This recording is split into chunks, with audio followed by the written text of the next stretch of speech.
those who might be able to make a difference and inject some confidence into these markets act, the price just keeps going higher. It does. It's certainly not dragging the price lower at this point. So you've said this to me a few times, over the past week, that President Trump and his administration often come in and, pump rhetoric and narrative to try and make things better. Then you see a movement in the oil price.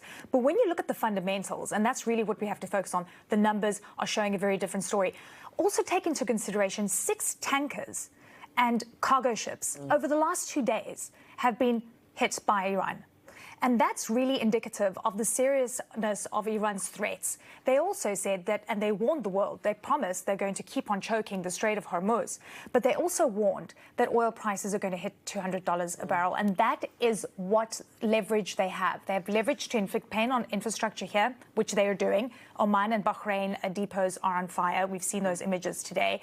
And they're disrupting trade as well. And we're looking at some of those images as we speak at present. And so when Chris Wright was asked by our colleague, Kate, whether you can see prices going to $200 on the barrel, and he couldn't answer that, he was right not to answer it. I mean, he doesn't like the idea, but you can't answer that question because nobody can at this point.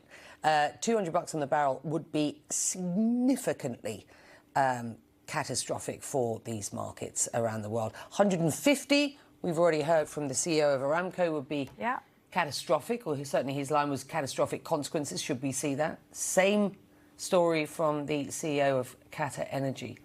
So we await to see what happens next. Eleni, thank you, and you continue to monitor these markets for us, which is really important. We will get to the US markets on the open in about 15 minutes from now, and as we speak, those markets are off. Look, they're not off significantly. They're down by about 0.75% at